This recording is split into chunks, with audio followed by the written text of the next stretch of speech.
All right, we will get started. Welcome, everyone. Thank you for joining us.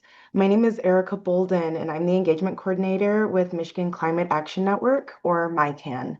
I'm honored to moderate this conversation tonight, but first I'd like to introduce Dr. Nicole Kiwe-Biber, who will start our webinar with a land acknowledgement. Nicole is an organizer with Clean Water Action and a tribal citizen of the Little Traverse Bay of Ottawa Indians. Nicole, go ahead. Um, Minakishigan, Minakishab, Minotibakad.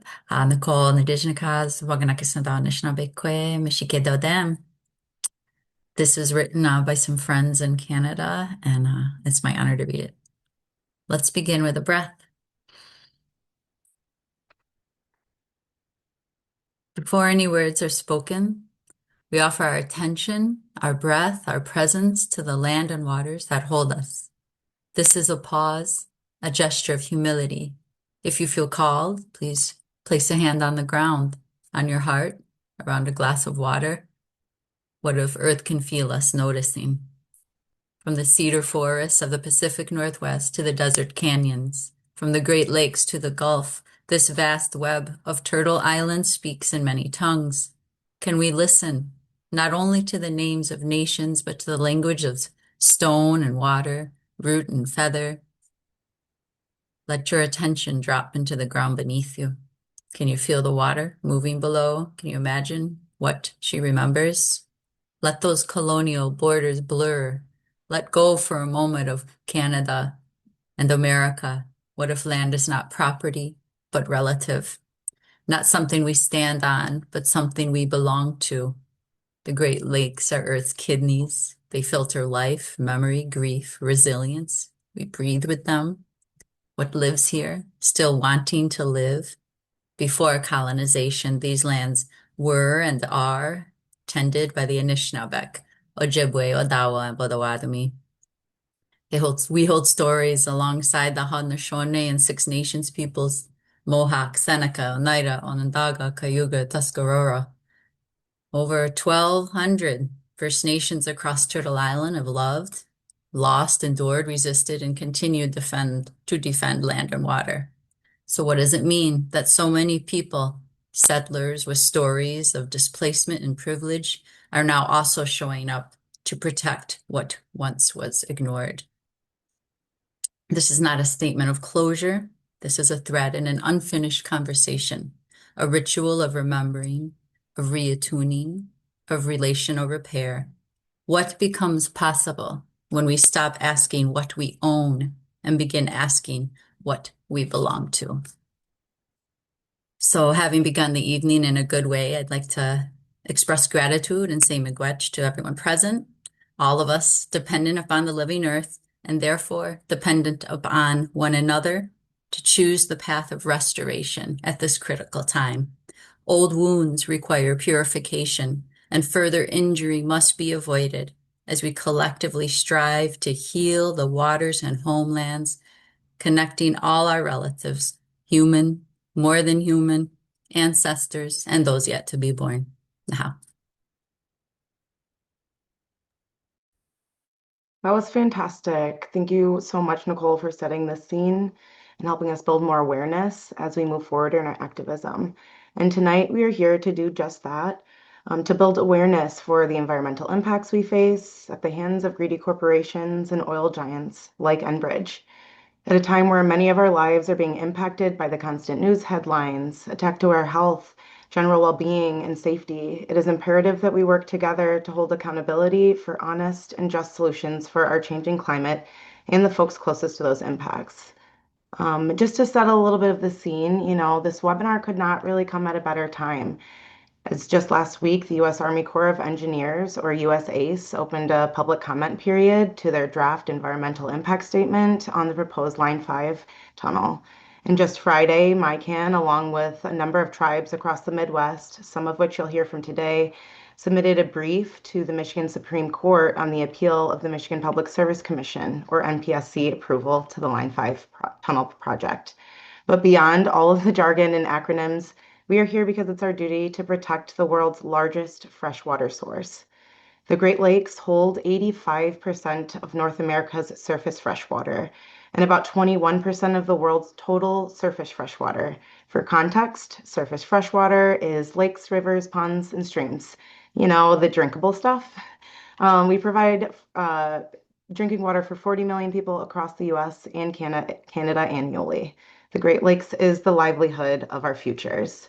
So tonight you'll hear from a fantastic panel of speakers who are closest to the solutions as well as some of the impacts. Their stories are equally as important to the facts they bring, and I'm honored to join you in learning from them. We've got a very short 5 minutes at the end of each presentation to answer some questions. We'll ask you to utilize the chat feature during the presentations to ask questions, and myself and other event organizers will do our best to answer them if we can. We will save the questions we think are best addressed by our presenters for after their presentation. And lastly, before we begin, I would like to share that you can stream the documentary Troubled Water for free on PBS. Troubled Water tells a powerful story of two young paddleboarders on a 425-mile journey across the Great Lakes. Their mission is to highlight the urgent threat posed by Enbridge's Line 5 oil pipeline, and it's another way to learn more about this issue. PBS is also a great platform to continue to elevate as its programming faces cuts, and we know how reliant communities are on public access to education. Access to education is a right. So finally, we have a great lineup of speakers today, and I would love to get started. We will begin with an overview of the Great Lakes and a brief history of Line 5. Please welcome our first presenter, Jeff Insko. Jeff is a professor of English and coordinator of American Studies at Oakland University in Rochester, Michigan. He writes about and teaches courses on 19th century U.S. literature and culture and environmental and energy humanities. Jeff Insko, everyone. Thank you, Erica. Thank you, Nicole. Thanks to everybody for joining this evening. And I especially want to thank all the member organizations who pulled this thing together. And I want to say that it's an honor to be in the company of everyone on the panel. So I'm going to kind of focus on the big picture here, and because I know my fellow panelists are going to fill in lots of the details about where this effort stands in the courts and regulatory proceedings and elsewhere. So I just want to sketch out what I think are some of the larger stakes of this battle and try to describe some of what we're all fighting for. So to start, for those who might be relatively new to this issue, just some basics. And you can change the slide, Lila, thank you. So Line 5 is a 30-inch diameter crude oil pipeline owned and operated by the Canadian company Enbridge, one of the largest pipeline corporations in the world. Enbridge happens to be responsible for two of the largest inland oil spills in North American history. In 1991, their Line 3 pipeline spilled 1.7 million gallons of crude oil into the frozen Prairie River in Minnesota. More recently, and I suppose more famously, in 2010, their Line 6B spilled just over 1 million gallons into the Kalamazoo River here in Michigan. In that incident, the pipeline gushed oil for a full 17 hours before Enbridge's control room personnel even realized they had a rupture. It took 4 years and more than $1 billion to clean the whole thing up. So next slide. So here's a map. Line 5 is 645 miles long. It begins in Superior, Wisconsin, and terminates in Sarnia, Ontario, just across the St. Clair River, where it feeds the collection of petrochemical refineries called Chemical Valley. On its path across the upper and lower peninsulas, it crosses hundreds of rivers and streams and wetlands, including a number of major tributaries. But the most notorious crossing of all is the Straits of Mackinac, the body of water that separates Michigan's upper and lower peninsula and the meeting place of Lake Michigan and Lake Huron. And for the Straits crossing, the pipeline briefly splits into twin 20-inch diameter lines. And these were originally designed to rest on the lake bed. Next slide. So the pipeline was constructed in 1953, and it was actually an extension of an even longer pipeline. In 1947, vast oil reserves were discovered way up near Edmonton, Alberta. And in order to move that oil to already existing refineries in the eastern part of Canada, Interprovincial, the company that would eventually become Enbridge, built what at the time was the world's longest pipeline from Edmonton to the lakehead of Lake Superior in Superior, Wisconsin, which is there on the map. From Superior, the oil had to be shipped by tankers across the lakes to Sarnia. And the trouble with that was that ice cover in the winter made the Great Lakes impassable. And so that limited the shipping season to only 8 months a year. To solve this problem, in 1952, Interprovincial created a U.S. subsidiary called Lakehead Pipeline to build an extension line that would run from Superior to Sarnia. And that extension is Line 5. I mention this in part just to emphasize that from the very beginning, Line 5 was built to transport Canadian oil to Canadian refineries, and that fact remains largely unchanged today. But the other reason I mention it is because I want to emphasize tonight the pipeline's origins. In fact, like the main point I want to make here is that Line 5 is an artifact of 1953. And I mean two things by this. First, I just mean that it's old, 72 years old, 15 years older than the pipelines that ruptured in Minnesota and in Michigan, both of which have since been replaced. And during its 72-year operating life, Line 5 has already spilled nearly as much as each of those other pipeline spills. In fact, there have been as many as 35 spills in all, at least one in every decade of its life. And those are just the ones that we know about. It's spilled into rivers and creeks and wetlands. It's spilled in national forests and on private land. And it's worth noting that for the first couple of decades of its life, pipeline safety regulations were either completely non-existent or extremely weak, which means that we don't even have a full and accurate account of the magnitude of those spills or the extent of the damage that they've caused. And just to give you an example of what I mean by that, back in 2016, by sheer accident, Enbridge discovered evidence of soil and groundwater contamination from a Line 5 spill into the Hiawatha National Forest that had taken place 30 years earlier. 30 years. So I can't help but wonder what might be revealed if all those other 34 spilt sites were tested. So the pipeline's age is cause for concern. In 1953, the company's hired engineers badly underestimated the power that the currents beneath the straits would exert on the twin pipelines. So in less than a decade, maybe earlier, we don't know for sure, those currents scoured away the silt and sand and gravel that the pipelines were resting on, leaving them unsupported for long stretches, vulnerable to shifts and bends and deformations.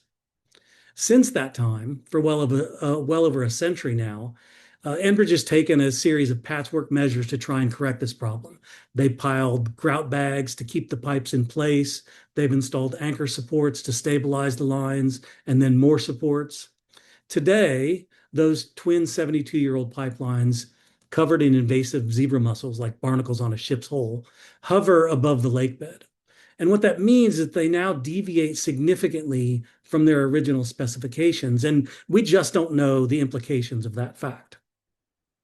The pipeline is similarly vulnerable up in Wisconsin, where the ever-shifting banks of the Bad River, which feeds into Lake Superior, have left the pipeline precariously exposed, and we'll hear more about that tonight too. So a spill in either of these sites would be a disaster for the Great Lakes. As Erica mentioned, together the Great Lakes hold 20% of the world's fresh water and provide drinking water for 40 million people in the US and Canada. A spill from Line 5 could devastate some of the most ecologically sensitive areas on the planet: wild rice beds in Lake Superior, sport fish habitats at the Straits of Mackinac.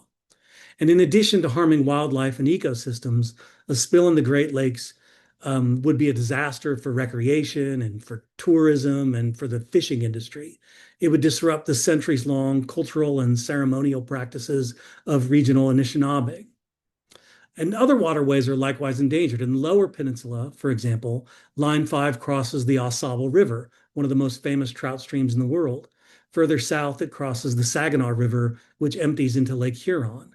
At its southern end, it crosses the St. Clair River, which feeds the St. Clair Flats, the largest freshwater delta in the world. That's a lot of water in danger. But the second thing I mean when I say that Line 5 is an artifact of 1953 isn't so much about its condition or its advanced age. Rather, what I want to say is that it is representative of the period of its origin, of the 1950s. So, construction of Line 5 was part of this post-World War II boom that historians sometimes call the Great Acceleration, when the intensity and the scale of human industry, especially the expansion of fossil fuel production and consumption, just exploded. In Michigan alone, for example, I-75 was built in 1957 as part of the push for a nationwide interstate highway system supported by the Federal Highway Act just the year before. The Mackinac Bridge also opened in 1957. 2 years after that, in 1959, another mega project, the St. Lawrence Seaway, opened, enabling shipping transport between the Great Lakes and the Atlantic Ocean. In the 1950s alone, more than 14,000 miles of oil and gas pipelines were laid, and the development and use of plastics made from petroleum feedstock skyrocketed. And I could go on and on. Next slide, please. So these developments in the 50s were widely celebrated as history-making endeavors. And in fact, newspapers all across North America, like this one, describe the Straits crossing in particular as one of the greatest feats of engineering ever achieved, a once-in-a-generation project. And all that is true. But none of these developments came without a cost. And the benefits and the harms of all that expansion were not distributed equally across populations. So, for example, I-75 and its spur I-375 cut through thriving African-American neighborhoods, displaced residents, destroyed Black institutions. The St. Lawrence Seaway opened the Great Lakes to a variety of deadly invasive species, smuggled into the lakes in the ballast water carried by cargo ships from around the world. And the new intensity and scale of fossil fuel extraction fouled landscapes and hastened species extinction and filled our lakes and oceans with plastic, and maybe worst of all, rapidly increased concentrations of greenhouse gases in the atmosphere, overheating the planet. And there are other important things to remember about 1953 too. It was the year that initiated the US federal government's disastrous Indian termination policies, which included ending federal recognition of tribal governments and instituting relocation programs designed to destroy indigenous ways of life. In 1953, racial segregation was still legal in the United States. In 1953, there were virtually no federal pipeline safety regulations. The Environmental Protection Agency didn't exist. In 1953, there was no Clean Air Act and no Clean Water Act to protect against out-of-control industrial pollution. Line 5 was born of that world, and for 3/4 of a century, it has played a part in all of the worst features of it. And this includes a long history of disregard for Indigenous rights. We'll hear more about that tonight.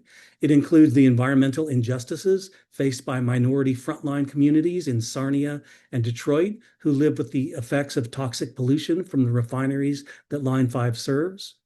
It includes the massive problem of plastic pollution. Those same refineries transform Line 5 oil into petrochemical feedstocks like polyethylene and vinyl intermediates, which are the materials used to manufacture everything from shopping bags to plastic bottles and disposable straws. It also includes taking advantage of the current presidential administration's attempts to roll back federal environmental protections to their 1950s state and to fast track foolish large-scale fossil fuel infrastructure projects like the reroute in Wisconsin and the tunnel here in Michigan, both of which we'll hear more about. Next slide, please. Thank you. And then there are the greenhouse gas emissions. You've probably seen this image before. It's the famous Keeling curve, which charts the rise in CO2 concentrations in the atmosphere from 1958, when the scientist Charles Keeling first started collecting the data from a Hawaiian observatory, all the way up to the present. Currently, we're at 430 parts per million. That's up from just 315 in 1958. And by now, we know all the implications of this, and we can all make the list. Drought, frequent wildfires, intensified storms, melting glaciers, and acidifying oceans, equally destructive effects on the Great Lakes like algae blooms, reduced ice cover. In fact, one of the ironies of Line 5 is that it has actually helped eliminate the problem that it was built to solve, ice cover on the Great Lakes. Then there's also harm to fish populations. But we also know what we need to do to prevent things from becoming even worse. We need to stop the mass combustion of fossil fuels. Or I just want to put this differently. We need to stop acting like it's 1953. So that brings me finally to the tunnel. Enbridge's proposed solution to the problem of a potential spill into the Straits is to relocate that portion of the line into a concrete tunnel that they say they'll bore deep beneath the bedrock of the Straits. And it's exactly the kind of project you'd expect from 1953, when the reckless, violent mistreatment of the Earth signaled progress rather than self-destruction. But that just makes it a proposal for the 20th century, not for the 21st. The tunnel is an idea that is stuck in the past. It's a doubling down on everything that has gotten into this mess, that has gotten us into the mess that we faced in the first place. And you can hear this when Enbridge talks about the tunnel. They talk about it as a world-class project, a marvel of engineering, in exactly the ways that the Straits crossing was talked about 72 years ago.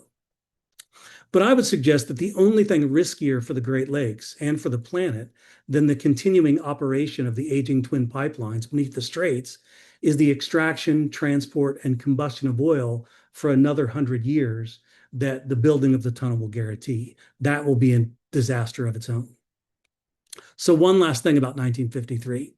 At that time, like now, human caused global warming was a known fact, even if it was one that was mostly ignored back then, as it still is today at times.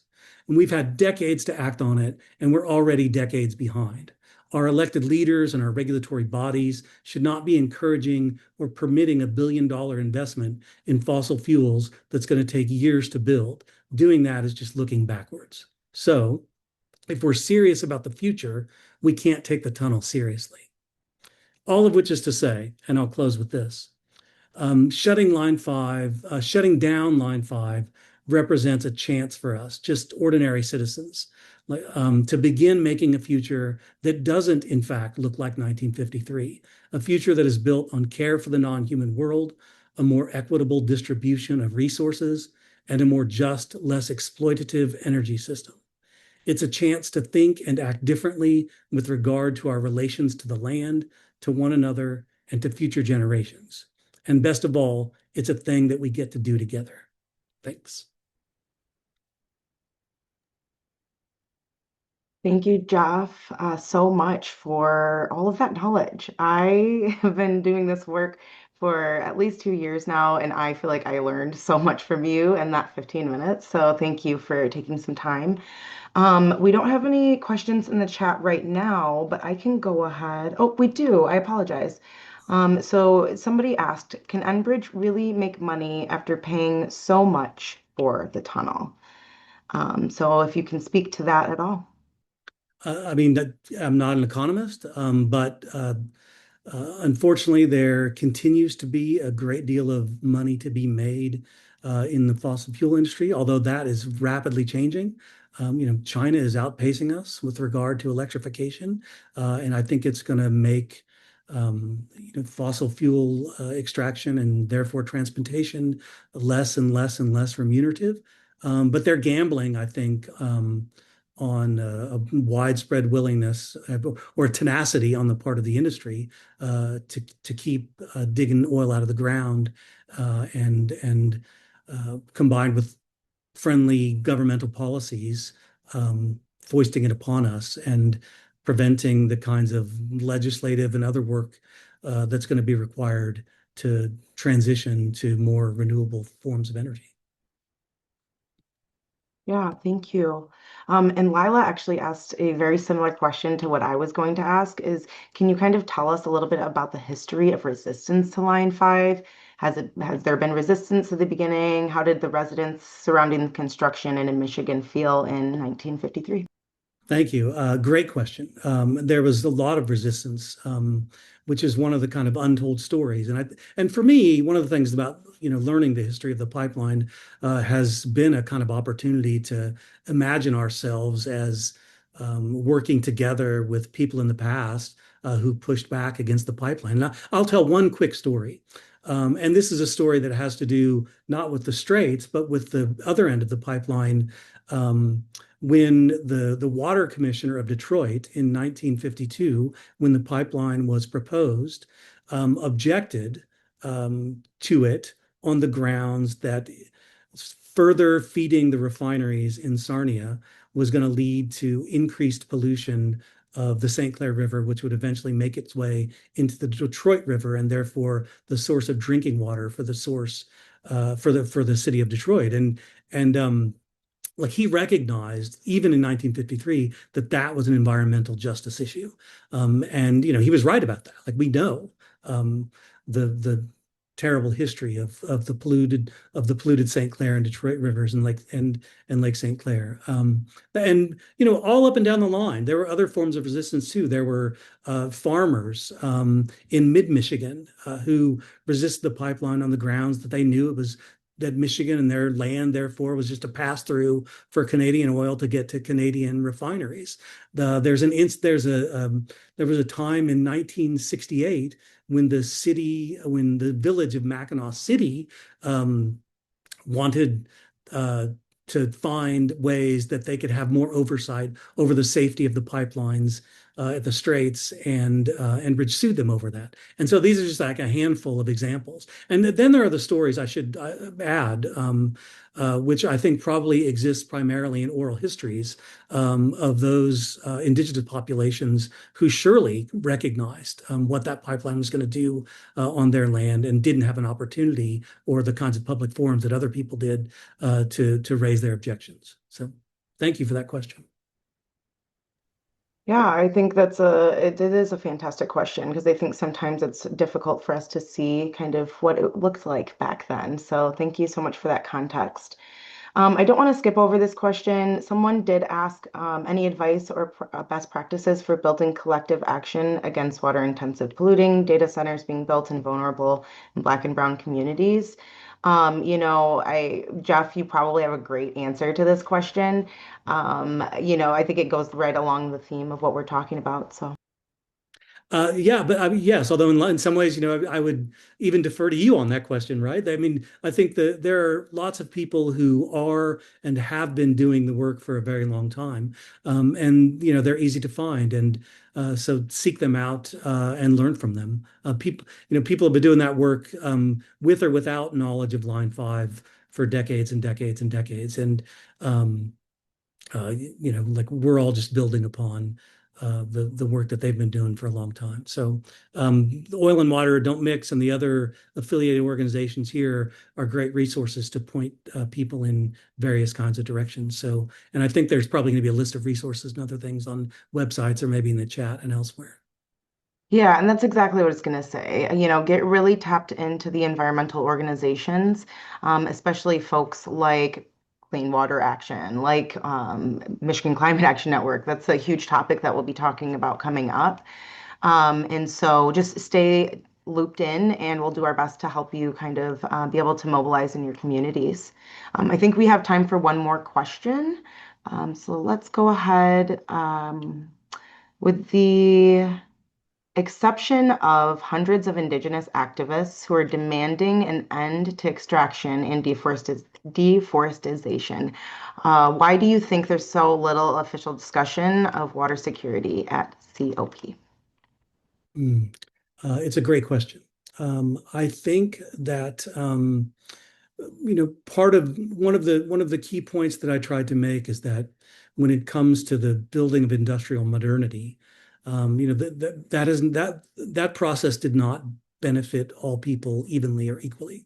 And I think that for those who are on the receiving end of the harms of the building of industrial modernity, it's easier to see what's at stake. For those of us who have been privileged enough to reap its benefits, it's been longer in coming for us to see how important clean and fresh water is to all of us. And the overlapping ecological crises that we're currently facing are belatedly, unfortunately, but also happily, making all of that more and more legible to people who otherwise have been shielded from it.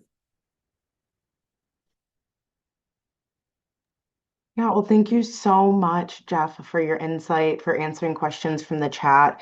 I know that we'll be able to get some of those answered through, just answering them in the chat, but then also all of the panelists will be able to add their perspective. So thank you again. Now that we've had a chance to do a high-level overview of the Great Lakes and Line 5, we'll take a deeper look at the Indigenous rights and legal perspective as it relates to the Line 5 fight. I'm honored to welcome the president of the Executive Council of the Bay Mills Indian Community, Whitney Gravel. Prior to public office, President Gravel was the chief judge of the Bay Mills Tribal Court. She has also served as an honors clerk for the United States Department of Justice in the Indian Resource Section, as well as in-house counsel within the Bay Mills Indian community. Everyone, President Whitney Gravel. Thank you so much, Erica. Ani Bojo, Giweden Nagabo Quain Dishnakas, Ganushnikani Nindonjaba.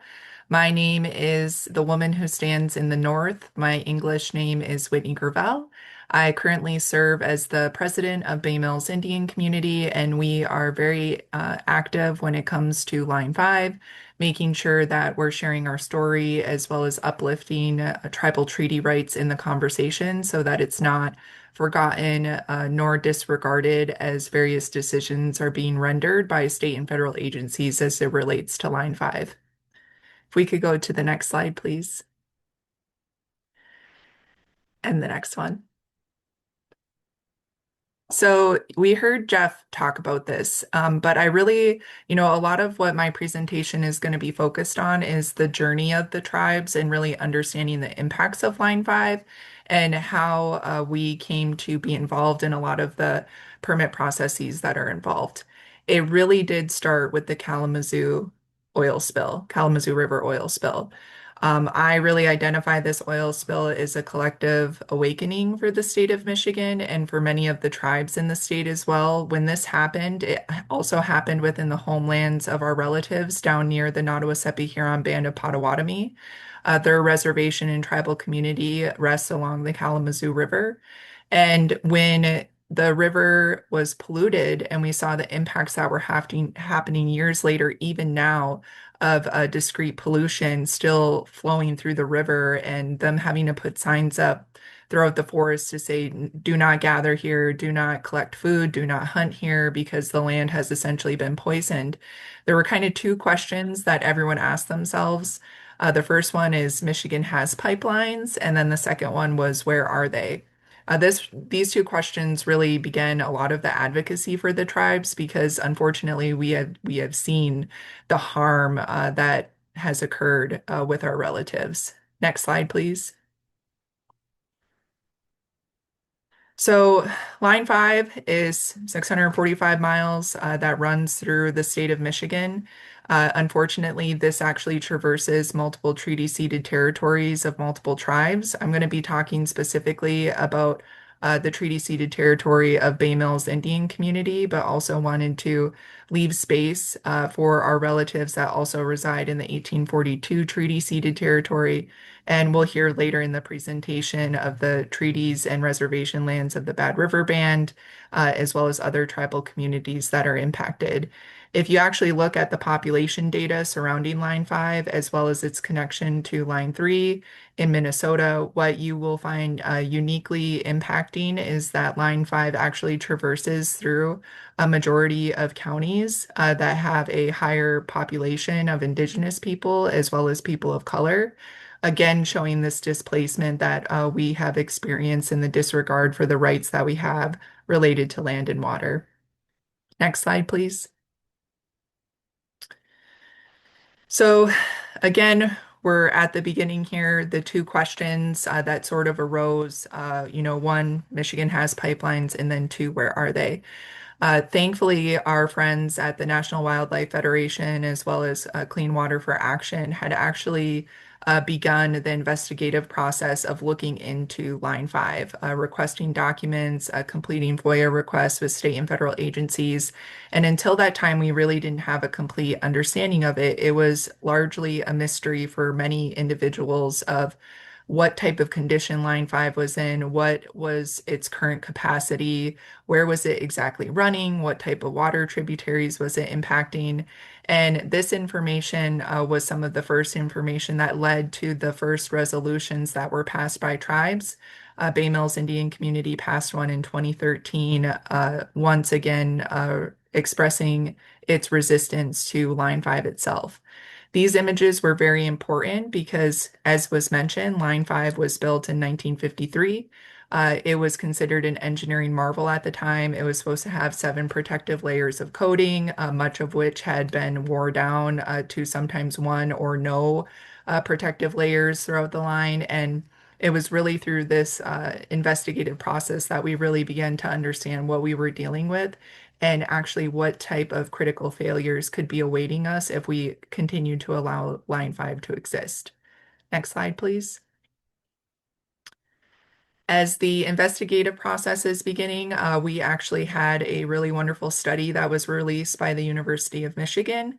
This was an independent study, and it was extremely helpful as part of the conversation because despite many of the Indigenous activists at the time identifying what we might call traditional ecological knowledge related to the Straits of Mackinac or the Great Lakes, identifying currents, identifying wind speed, identifying weather variations, that information was not being taken seriously in the context of permit decisions. And so when we were talking about impacts to fish tributaries, to fish spawning locations, to fish gathering grounds, to shorelines or access sites where tribal treaty fishers might be launching, without having this type of data to be able to present to those state and federal agencies, it was again not being considered. And so this study provided by the University of Michigan, actually, you can go look it up and it shows how much time passes and how much shoreline will be impacted the longer that a spill occurs in the Straits of Mackinac.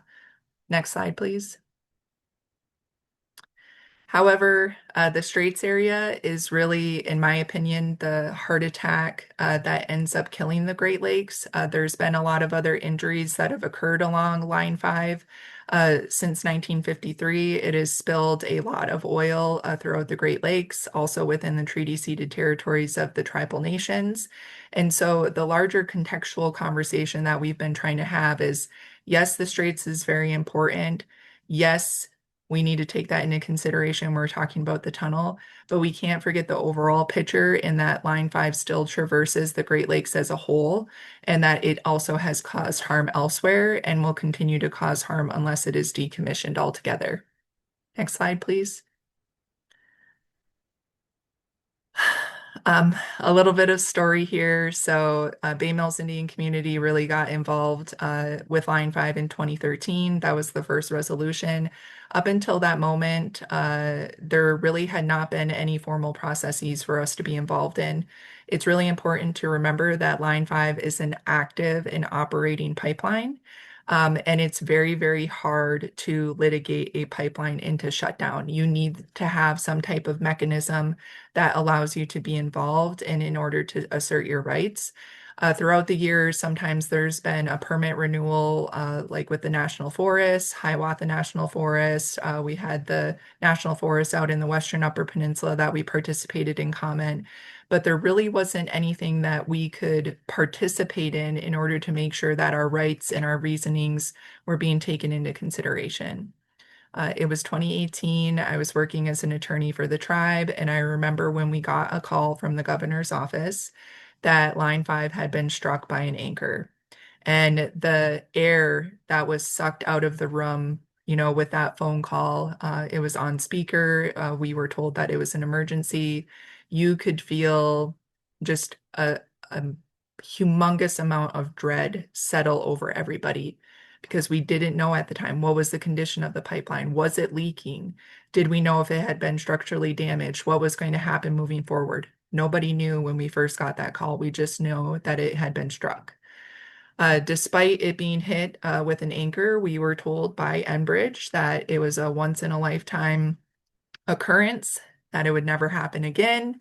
And then if you go to the next slide, it was hit again in 2020. In between 2018 and 2020, the anchor strike that happened, this was the first permit process that Bay Mills Indian community actively participated in. Enbridge had gone to the U.S. Army Corps of Engineers. They claimed that the Line 5 had been structurally damaged and that it did need to be supported by what they call anchor braces. You'll see those here in the photo. They're two braces that were meant to support the pipeline. The tribes at the time actually questioned and pushed back against Enbridge because the way the pipeline had originally been designed was to sit on the bed of the lake And it was also designed with flexibility to be able to move with the current. And so the tribes raised concerns to the U.S. Army Corps of Engineers about the anchor braces, that if you have something that's meant to flow and move with the current, and now you are making it, rigid with the anchor braces, wouldn't that create more tension that would actually cause further harm?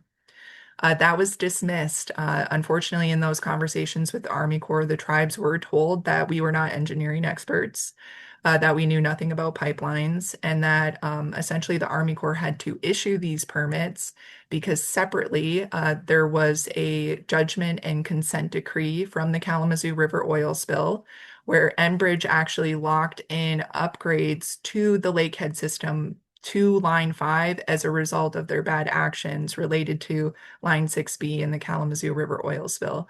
So, despite starting to raise these treaty conversations, raise these engineering and design concerns with the Army Corps, it was resolutely dismissed by the Army Corps, stating that they had to issue the permit to put these anchor braces in place.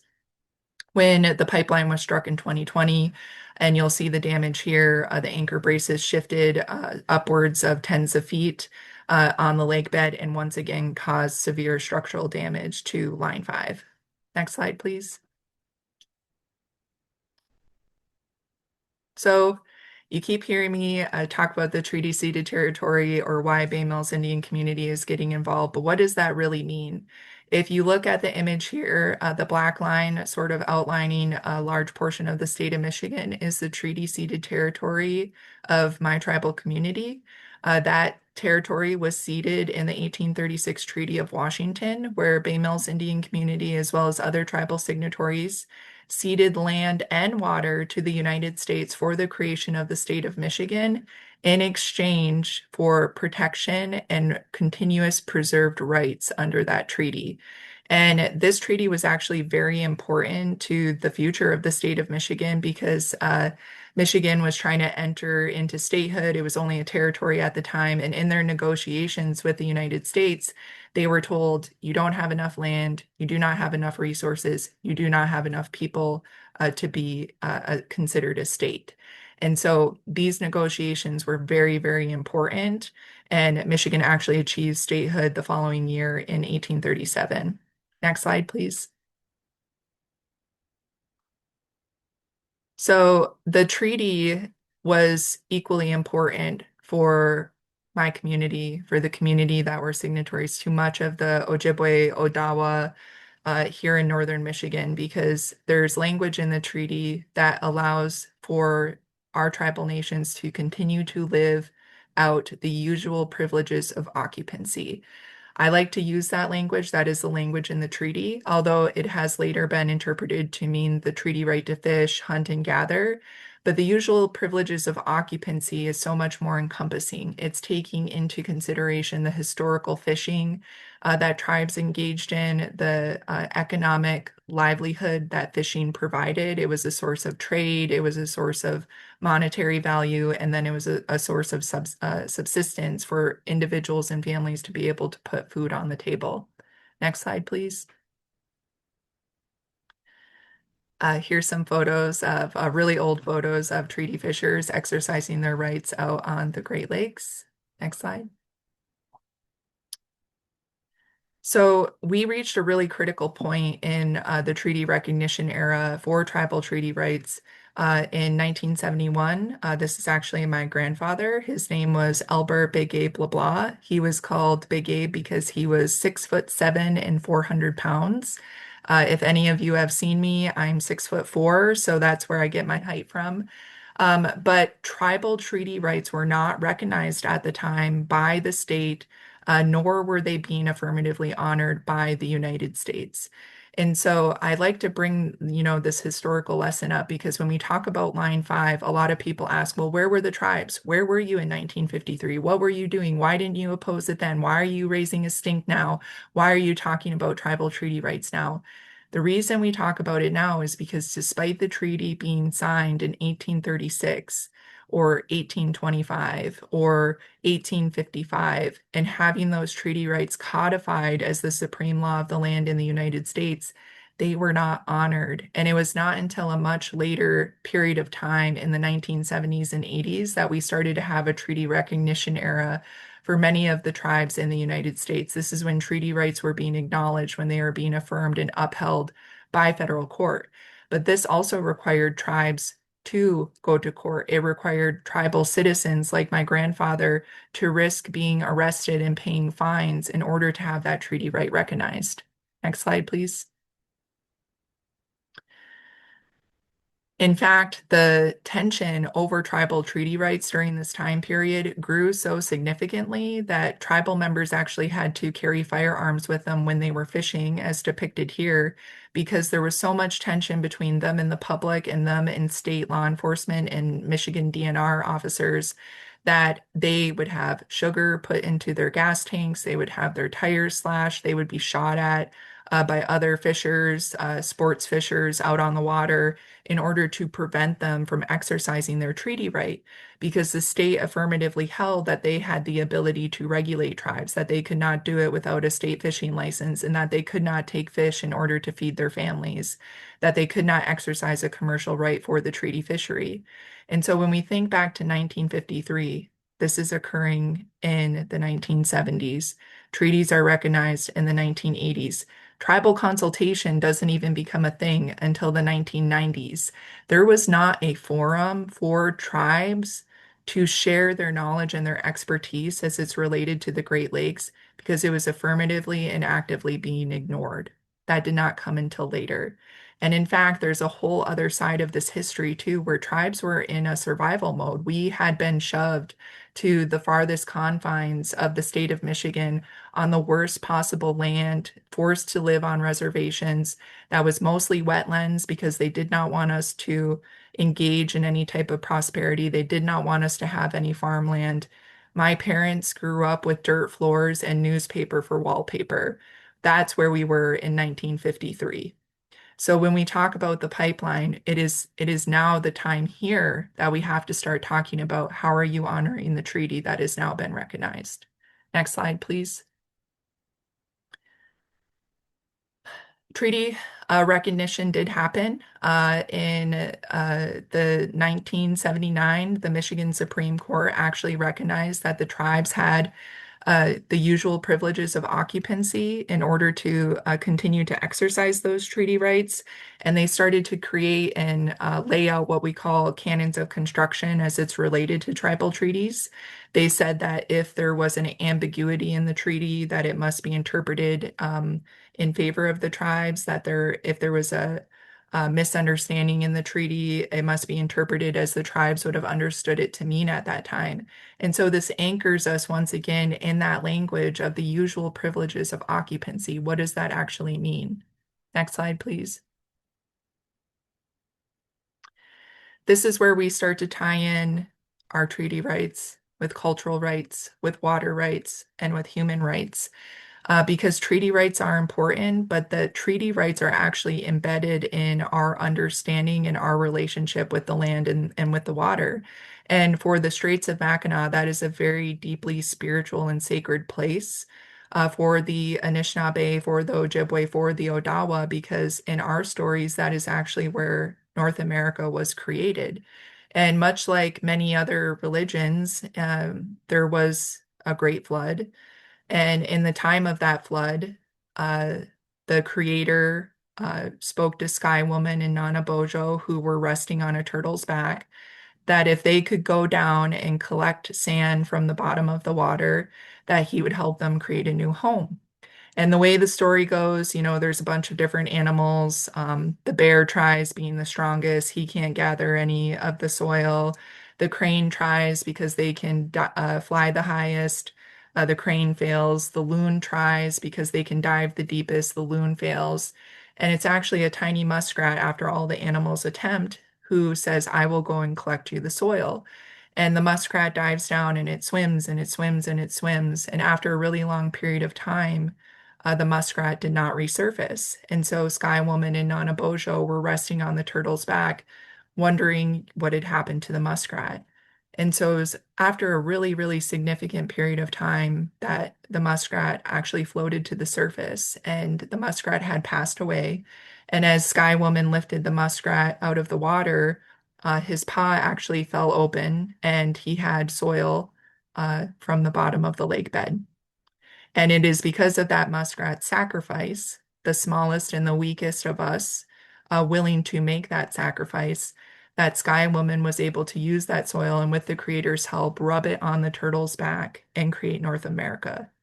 That creation story takes place in the Straits of Mackinac, and the Great Lakes are what we consider the heart of Turtle Island. And it is that freshwater body system, that heart, that keeps all of us alive. And so we regard it as such, and we treat it as such, and we perform ceremony and take care of the straits, knowing that if we take care of the Great Lakes, if we take care of our heart, that it will continue to provide for us. Next slide, please. This story I don't share with you lightly. I've asked permission from my elders to be able to share with it, but it provides important context for the Straits area because there are so many cultural resources in the Straits area where Line 5 traverses, where the Great Lakes Tunnel project is being proposed to be built. This was an epicenter of culture, of religion, of spirituality, of trade, of commerce, of history here in the Straits. And you can still see that epicenter, its legacy continue today in its name. A lot of people don't know that the Straits of Mackinac, Mackinac is an English derivation of Micanook, which is turtle in our language. You hear of Fort Michilimackinac, which is on the northern shore of the Lower Peninsula. Misha means great, Mackinac means turtle, so it's quite literally the fort of the great turtle. And so our knowledge has also been interwoven into the landscape. And we need all of that knowledge to be able to continue to understand the teachings from our ancestors, the knowledge that they've embedded into the landscape for us so that we can continue to understand who we are as a people and what we're meant to do in order to protect the Great Lakes. Next slide, please. It's all connected. And so when we talk about Line 5, I like to make sure that folks don't forget that what we're really talking about are lifeways. We're talking about relationships. We're talking about water. We're talking about the ability to care for one another and live harmoniously together. And it's really because of the foresight of our ancestors in that original treaty, in that language. I think back all the time of like the insurmountable pressure that they would have been under in order to concede to the United States to give up land, to give up resources. But they had the foresight to protect the one thing that would continue to provide, the one thing that would be able to ensure an indigenous way of life. And that was the usual privileges of occupancy. And so it's been interpreted to mean like this treaty right to fish and this treaty right to gather, but it's so much more than that. You know, when we talk about the treaty right to fish, we're really talking about playing with fish and laughing with fish and dancing with fish because you learn how to fish from your uncle and you learn how to cook fish from your mother and you learn how to present fish in ceremony from your elders. And at ceremony, you dance with your loved ones and you celebrate your community. And so it's that indigenous way of life, those usual privileges of occupancy that have been protected in treaty and are interwoven into the landscape that Line 5 is currently traversing. Next slide, please. You can skip this one too. So where does treaty rights bring us in Line 5? We've had treaty rights recognized. We've had our treaty recognition era. Now it's about proactive protection, proactive preservation of the treaty right. You can't have a treaty right to fish if you don't have clean water. You can't have the treaty right to gather if you have polluted wetlands. You can't have the treaty right to hunt if you don't have land to hunt on because there's oil traversing the landscape. And so when we talk about treaty rights, it really engages us with these state and federal agencies on like what it means to be proactive, what it means to be reactive, and how we're really addressing the treaty right as what it really is, the supreme law of the land here in the United States. Next slide. Bay Mills is involved in a lot. We are participating parties in every permit related to the Great Lakes Tunnel Project. We just sent an appeal to the Michigan Supreme Court related to the Michigan Public Service Commission and their approval of the Great Lakes Tunnel Project. We provide comments to the U.S. Army Corps of Engineers. We participate as amici in the state litigation that is taking place while also protecting the cultural resources that are in the Straits area. Next slide, please. We've also brought Line 5 to the international stage. We've gone to the UN Permanent Forum for Indigenous Peoples for multiple years. This one's a little outdated, actually. We received recommendations in 23, 24, and 25.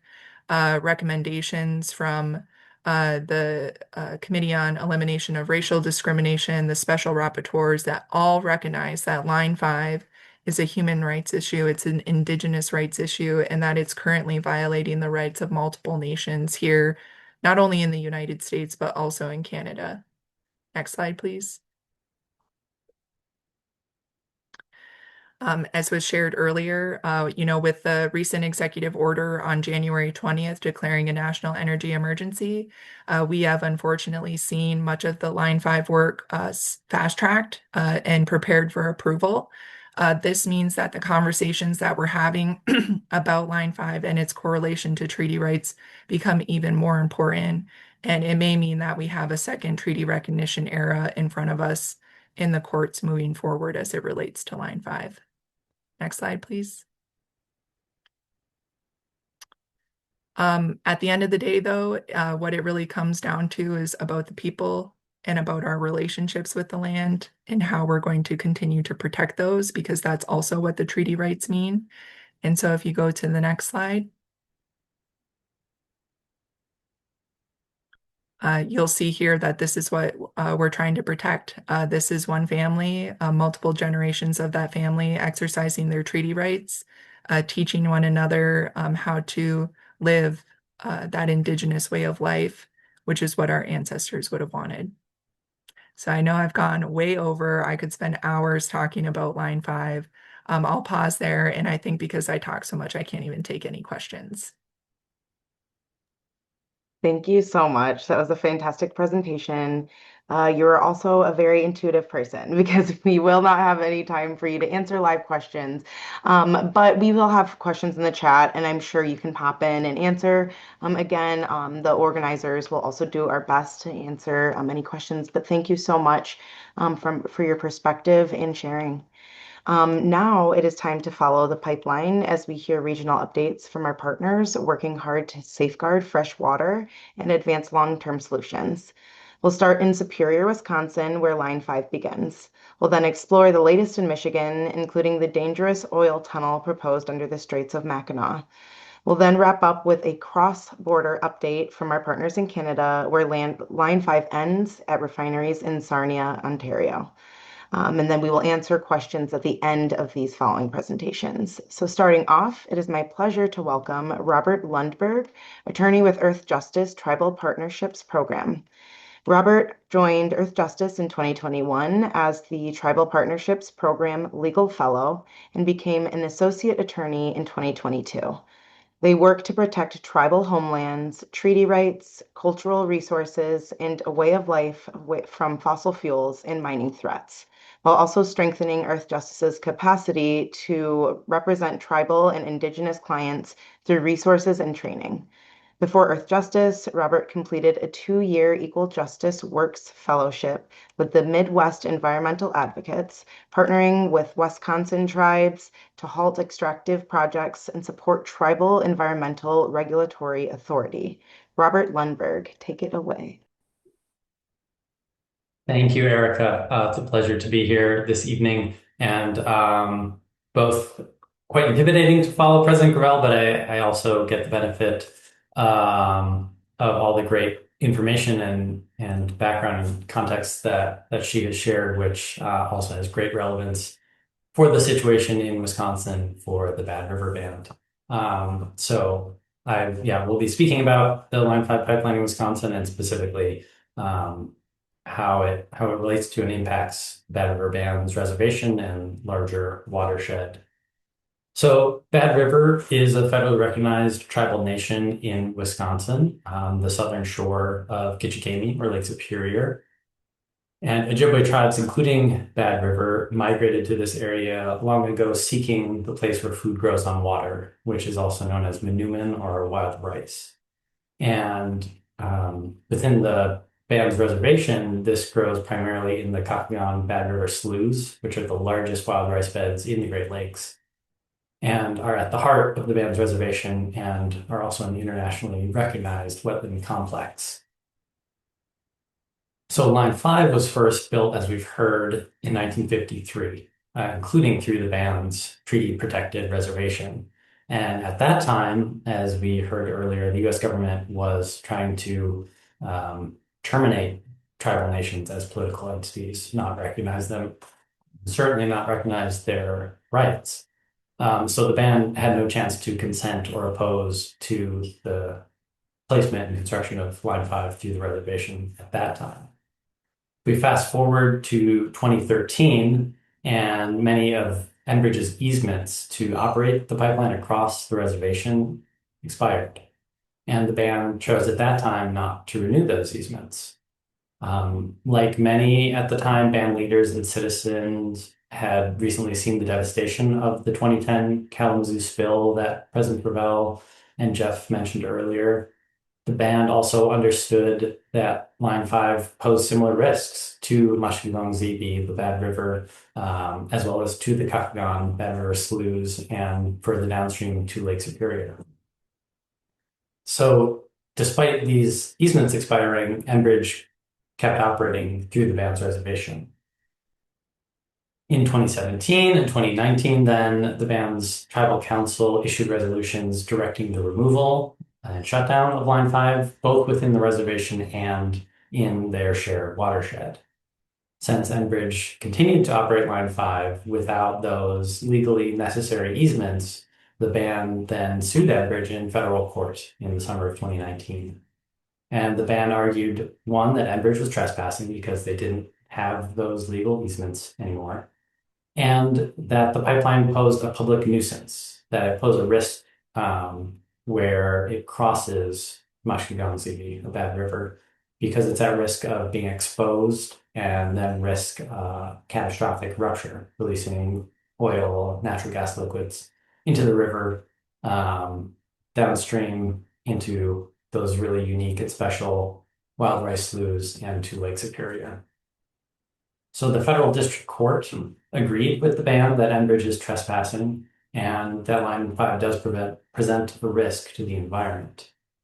But the court allowed Enbridge to keep operating for 3 years before having to shut down and set a date of June 2026 for Enbridge to have to shut down within the reservation.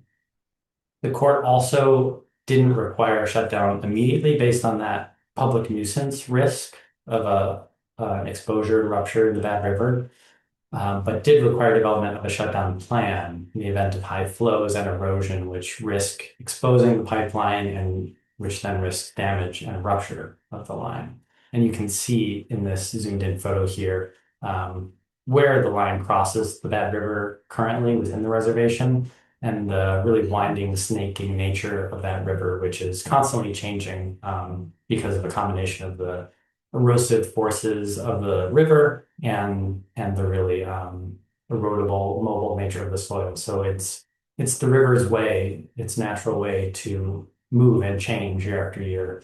But unfortunately, that natural pattern risks a catastrophic failure of the pipeline if that becomes exposed. So after that federal district court decision, both parties have appealed the case to the Seventh Circuit Court of Appeals and are now awaiting a decision. If we can go to the next slide, please. So back in 2019, shortly after the band sued Enbridge, Enbridge proposed the false solution of rerouting Line 5 around the band's reservation. You can see that in sort of the jagged black line moving around 3 sides of the reservation in the map here. And I say false solution because Enbridge proposed placing the rerouted line entirely upstream of the band within the same sensitive shared watersheds. They're proposing to dig up, to blast, and drill through over 100 acres of wetlands and hundreds of waterways. And this entire route still goes through the band's ceded territory, different ceded territory than President Gravel was talking about, but ceded territory with Bad River and other bands maintain treaty rights and cultural activities which are dependent on the plants and animals and waters being healthy in these ecosystems. So the reroute is also proposed counter to the band's clear resolutions in 2017 and 2019 to remove the pipeline not just from the reservation, but also from the watershed.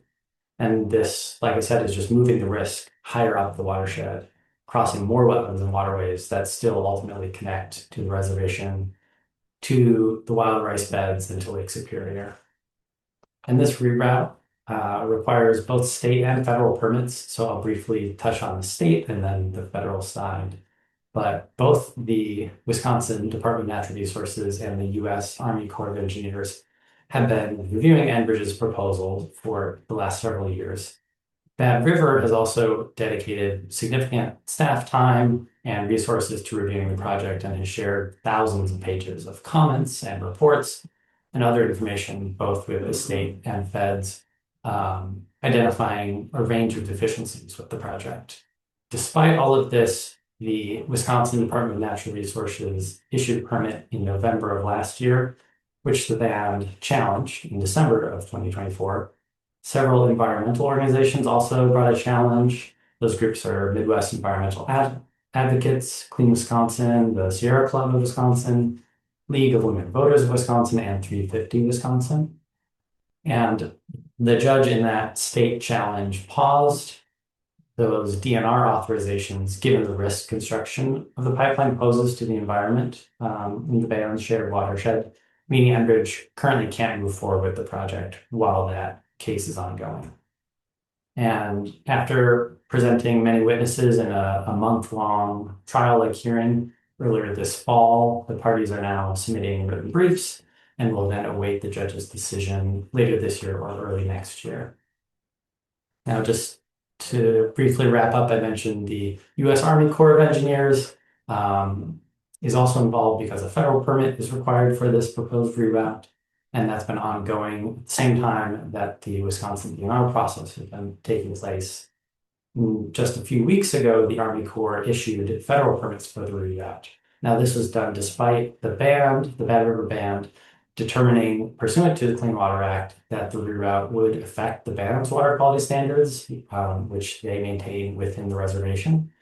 And it's also improperly issued because the necessary Wisconsin water quality approval is not final while that state challenge continues.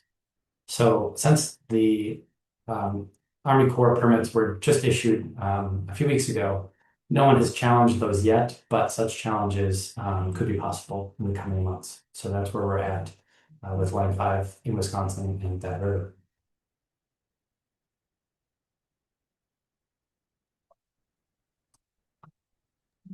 All right. Thank you so much, Robert, for those updates.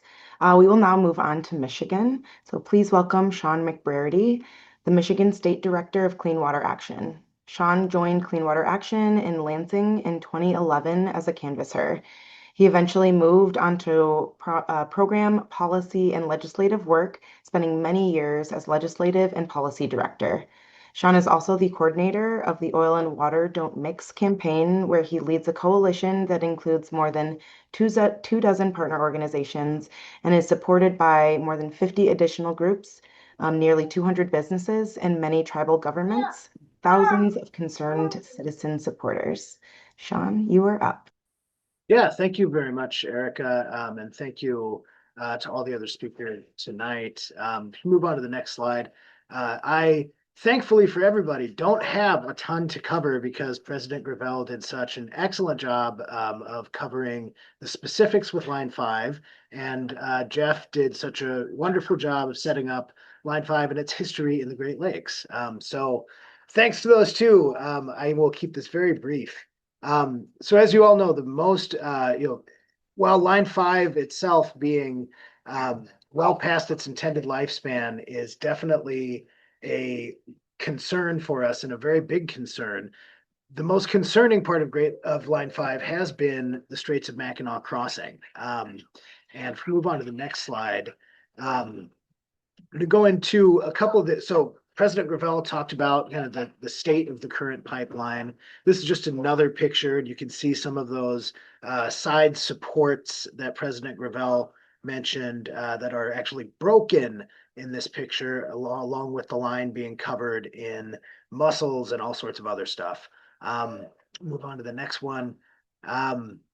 So this map, I did want to just kind of share some of the specifics here. What we're looking at is, the University of Michigan study that President Gravel mentioned that shows that showed their initial estimates of what an oil spill could look like in the Straits of Mackinac. And so, red is basically definitely would be hit by oil, moving out to orange, which is a less likely scenario case. However, so this was just one modeled scenario. The Straits of Mackinac has some of the strangest current patterns of anywhere. The current changes direction 180 degrees every 1 to 3 days. And at its peak, the flow of water in the Straits is over 10 times the amount of water flowing over Niagara Falls. So it's a lot of water moving very quickly, and it is historically very difficult to project the currents. And that adds a whole other layer of complexity to the potential of a pipeline spill in the Straits of Mackinac. Another factor here, we've heard a little bit about the Line 6B oil spill in Kalamazoo. And the reason why Line 6B was as big a spill as it was only because Enbridge's command center misread their own equipment during that spill. And instead of shutting down the pipeline when they saw a drop in pressure, they increased the pressure in the pipeline and ran it for 17 hours. The worst case scenario you're looking at here is based on a 1.1 million gallon spill. Line 5 runs about 1 million gallons an hour. So this would happen even if Line 5 were to be shut down essentially right away after a spill. A worst case scenario in the Straits could be orders of magnitude worse than this. And on top of that, whether we're talking about Line 5 in a tunnel or Line 5 as it currently exists on the bottomlands of the Straits, Enbridge's business model is to operate pipelines until failure. This company has over 200 different subsidiaries, and the way they're structured is that the profits flow upward to Enbridge Inc. Meanwhile, the subsidiaries retain liability. So essentially, if Line 5 were to go, the subsidiaries responsible for Line 5 could just go bankrupt. And after expending minimal resources and leave taxpayers here in Michigan and in Wisconsin, or in Wisconsin and elsewhere, covering the costs of a Line 5 spill. Moving on to the next slide here. So the Oil and Water Don't Mix campaign, came together around 2013 to start working on this. And the first phase of our campaign was, raising the profile and working with, our tribal partners and the public and interested businesses, et cetera, to raise the profile of the issue. This particular picture is from when this was from the winter of 2017 when we put a horse in Governor Snyder's office. So that is Clifford the horse that you see in the middle, walking into Governor Snyder's office in the middle of a protest. Clifford is from Drummond Island, and as such would be one of the first impacted residents from a Line 5 spill. So we were able to bring Clifford in, and he graciously got us the front page of the Detroit News that day.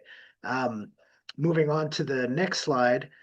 What we've really been working to do here as Oil and Water Don't Mix and across the Line 5 fight, we got into a lot of the specifics of what's been happening in the last few years from like a policy perspective. But what we've really seen is a movement form and build around this issue and around other issues around the country around pipelines, from the Standing Rock fight and Keystone XL to line 3 and now to line 5. And as we continue this fight, we're seeing the energy continue to grow.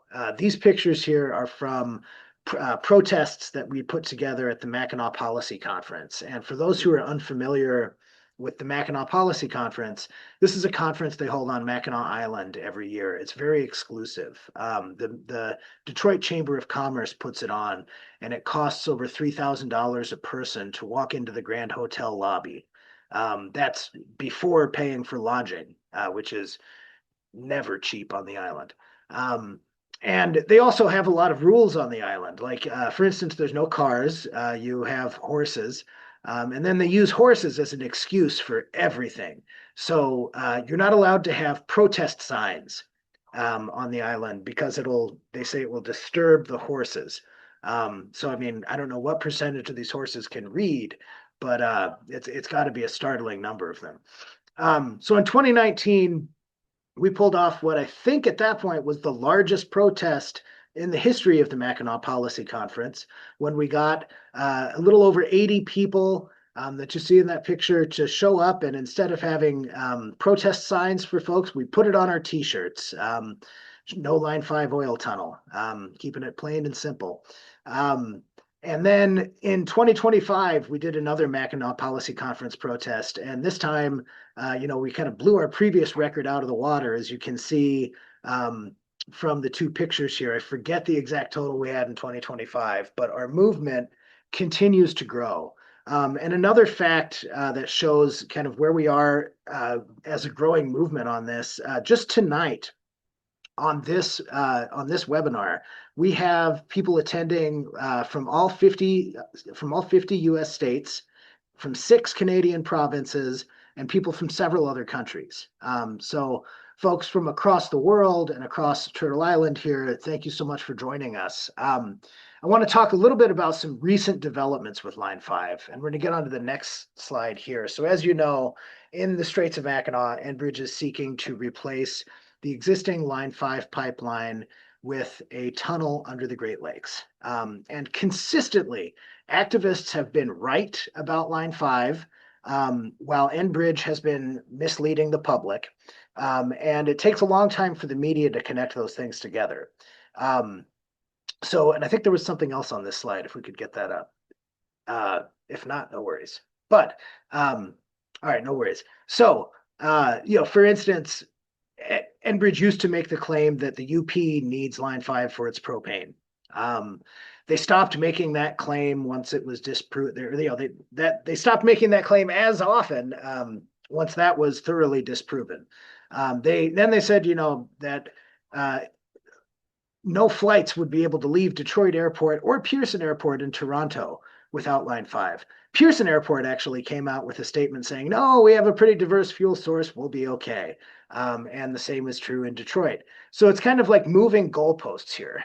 When Enbridge started talking about their tunnel plan, one of the first things we brought up was, after having a hydrogeologist look at this, our hydrogeologist brought up that there's a lot of methane in the Straits, and there's a big potential for a methane explosion when you're drilling a tunnel through there.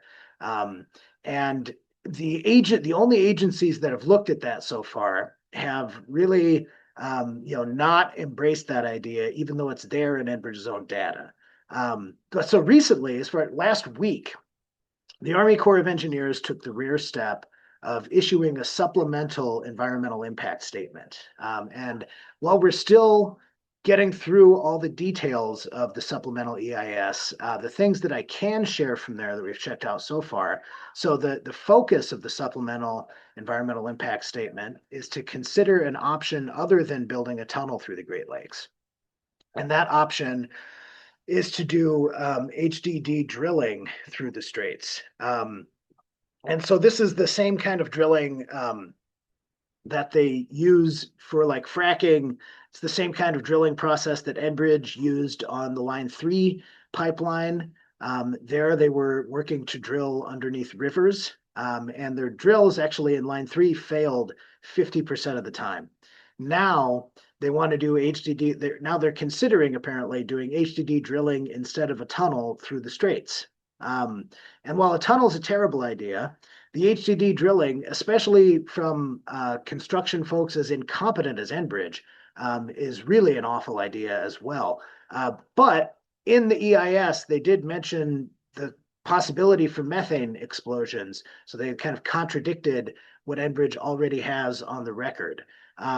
When it comes to the tunnel, there's all sorts of, I think that the primary reason why this is a bad idea is that we're obviously in the middle of a climate emergency. Other than that being why the tunnel is a bad idea, and there's the climate emergency, the liability, all these things hold true for the HDD drilling. And the only option here is really to shut down the Line 5 pipeline. And so if we, and inviting people right now to please scan these QR codes, this will take you to the Army Corps has comment open right now. It'll be very brief on the HDD drilling supplemental. And there's a virtual hearing on December 3rd from 1 to 4 p.m. Eastern. And we're asking folks, please register for that. If you signed up for this and you've signed up to get our emails, we will have some further analysis and proposed talking points sent to you before this hearing. However, very important that we can get as many people to make comments opposing the new Line 5 tunnel plan as well. So please scan those QR codes real quick. And thanks so much for joining us. Yeah, thank you, Sean, for again your insight and those words. I'd like to welcome our final presenter of the evening, Danny Lindemood. Danny is the Campaigns and Communications Director for Water Watchers, where she supports strategic communications, program design, and campaigns. Water has been a key feature throughout Danny's career, grounding her across multiple sectors, including academia, science communications, international sustainable development, and water advocacy.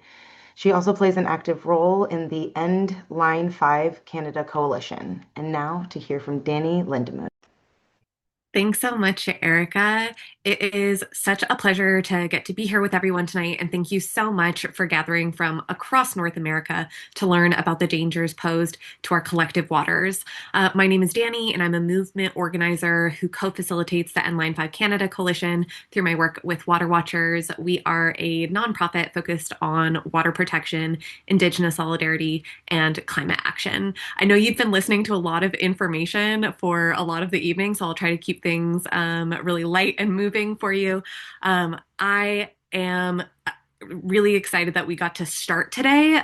You heard right from the beginning from my amazing colleagues about Line 5's connections to Canada, but it's more than just a mere connection. I'm going to shine a light on Canada's complicity in keeping Line 5 open, as well as how your neighbors to the north are working alongside groups around the Great Lakes to stop Enbridge's tunnel project and shut down Line 5 for good.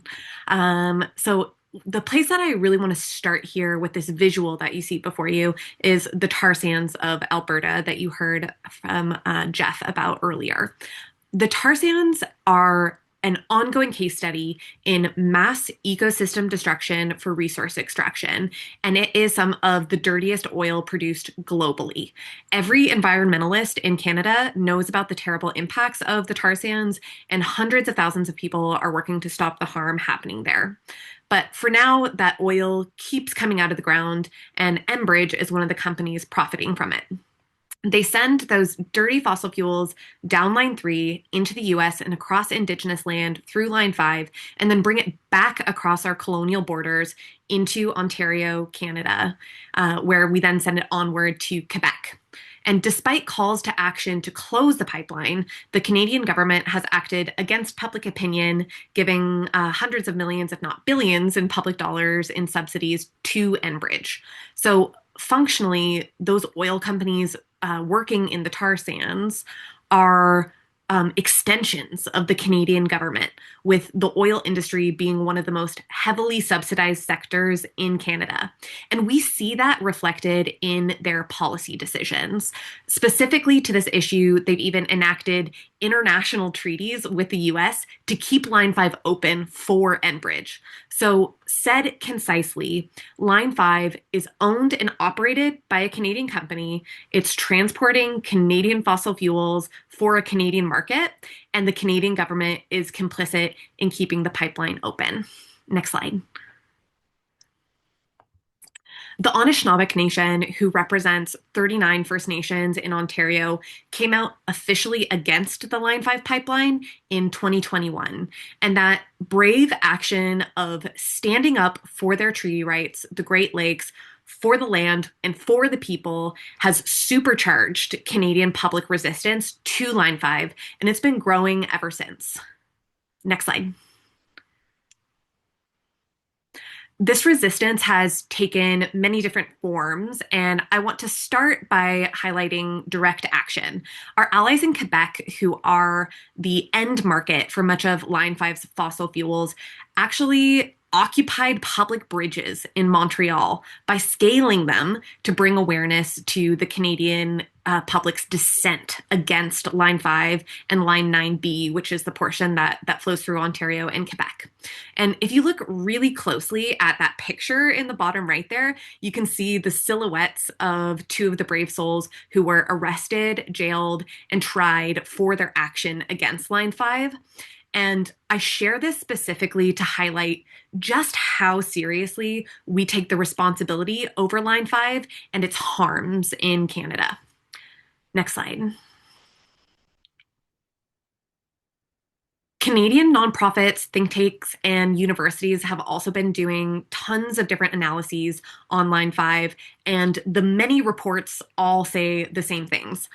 Line 5 can be shut down without disrupting fossil fuel flows or costs because Enbridge's proposed tunnel project would be an economically disastrous thing for Enbridge, but there's also enough pipeline that is currently flowing that Enbridge owns that can accommodate the current volumes flowing through Line 5. On top of that, both Line 5 and the tunnel are hugely risky to people, the water, and our non-human kin. And last but not least, these reports also highlight that Canadian public opinion overwhelmingly calls for the shutdown of Line 5. And you can find many of these reports on our website, nline5.ca, if you're interested in learning more. Next slide. The Cross-Border Organizing Working Group is one of the longest running binational initiatives working to coordinate Canadian engagement in and support of actions against Line 5 with our neighbors to the south. Next slide. And it helped inspire the End Line 5 Canada Coalition, which Sierra Club Canada and Water Watchers co-founded 2 years ago. So we've been working tirelessly ever since to strategically mobilize Canadians to shut down Line 5, to stop Enbridge's tunnel project, and to uplift Indigenous sovereignty in decision-making in the Great Lakes Basin. Next slide. So thinking about our impact to date, we have 15 groups who have joined this coalition. And in our organizing, we've reached Line 5 decision makers over 50,000 times and reached more than 135,000 people on this issue. And when we formed, we really imagined that we would be able to get Canada to withdraw its support of Line 5. But unfortunately, earlier this year, we elected a very pro-mega fossil fuel infrastructure prime minister. So we have had to reassess what it means to organize effectively on this side of the border. And that has brought us to a new place. Next slide. So now we are joining in concertedly with other North American groups to target US decision makers who are actually directly responsible for approving or denying the tunnel project. And we've been specifically thinking about how to engage and target Governor Whitmer. So we started that work earlier this year, and we've been mobilizing many different kinds of tactics, from online actions to in-person rallies, as well as land gatherings with Indigenous allies. And we'll have many more coming in the following months. But we're also just really interested, not just in what we're saying no to, this pipeline and the tunnel project, but also the future that we want want to build instead. So we've also been working with Indigenous-led sustainable energy initiatives to try and show that another future is possible. And last but certainly not least, we are leaning into the truth that our power as individuals acting in isolation is not really power at all, but that rather our power is in the collective and in viewing ourselves as a collective resistance movement. Next slide. So, in this work of grassroots organizing, we hear so often people say, "But this is a done deal. What can we really do?" When we're up against actors that are so incredibly powerful, I understand why this sentiment arises. But I have seen time and time again projects go from done deals to dead deals. And people power works, but it only works when we join together and take united action. So our messaging moving forward is not Americans dissent or Canadians don't want this pipeline. It's that we, united together as peoples of the Great Lakes and beyond, demand that decision makers act to support life and deny Enbridge permits for the Line 5 tunnel project. And we so look forward to seeing the day that the headlines read, Enbridge permits denied, Line 5 to close. Thank you. Thank you so much, Danny, for closing us out in that conversation. I do still want to leave some space and time for folks to drop a few questions in the chat. This is your time to ask these fantastic panelists a few questions. And so we'll go ahead and do that. And then we will leave you with some action items to take just after. So we can start here. If Enbridge has enough excess capacity in their own pipelines, why are they pursuing the tunnel or even investing in keeping the straight pipelines running? And this can be answered by any of the folks who just presented. So Robert, Sean, or Danny, whoever feels most comfortable. Yeah, I can jump in with a really short answer, which is GDP. Any sort of economic productivity, quote unquote, they get to report as a boon to their business, and so it's really the corporate structure that, even though it's risky financially, it also gets rewarded just by economic activity like GDP does. So that, in short, is why Enbridge is still pursuing it, because our corporate structures just empower this kind of action, even when it's not really in good economic interest in the long run. And Yeah. if I could jump in there, and on top of that, the U.S. Federal Energy Regulatory Commission already approved for Enbridge to increase their carrying charges to pay for construction of the tunnel. And so essentially, they are going to charge their customers, who will then charge end users for the infrastructure costs. So Enbridge won't be paying to make the tunnel. We will be paying to build the tunnel. It's a pretty sweet deal for them. And then there's also the theory, the fossil fuel industry, for a long time really has pushed forward with a belief that infrastructure equals destiny. And if they are able to build things and keep them functioning, they're going to stay in business and be able to have the capacity. Thanks for giving a couple answers. I'll go ahead and answer, or I'll go ahead and have this one answered as well. Has Enbridge ever stopped before or been stopped before in any of their other projects?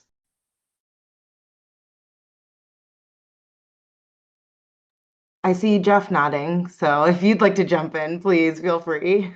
Sorry, I didn't mean to get excited, but the Northern Gateway project, which was a massive project to transport oil all the way across the across Canada, was stopped. And that effort was led by First Nations there. It's a powerful, successful movement.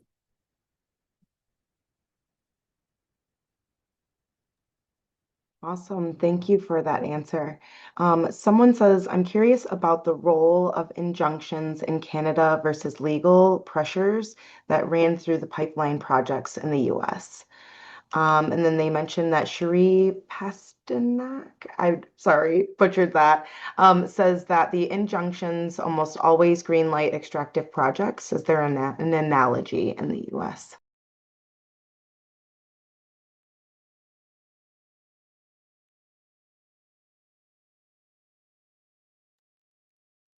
Can hop in and answer.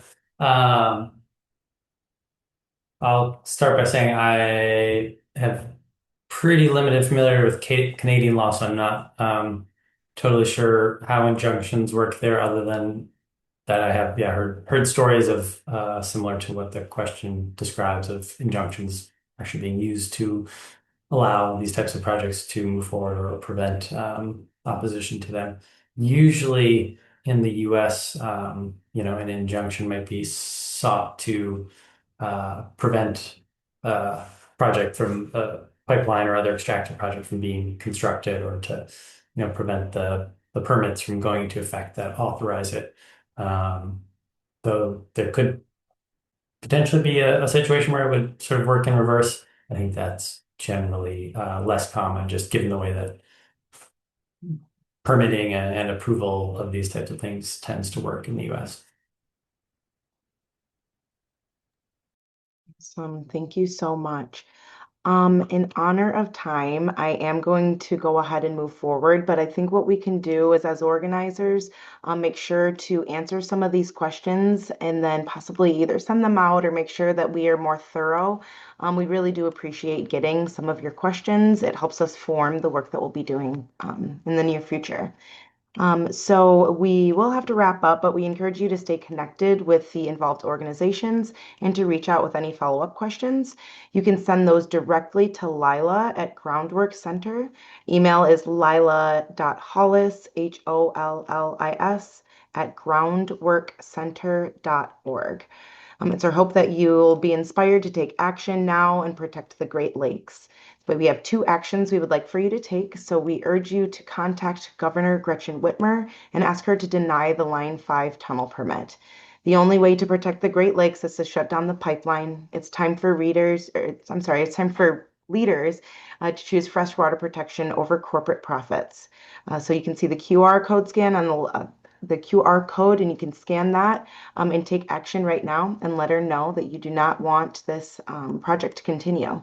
And then next, we have a action item for you to contact the Wisconsin Governor, Tony Evers, to ask him to speak out about the unlawful move made by the Trump administration to fast track the Line 5 reroute. Refer to the QR code on the right side of the screen to take action for that. So thank you again for joining us. Enjoy the rest of your evening. I hope you're proud of being on a call with folks from across the country. And yeah, thank you so much.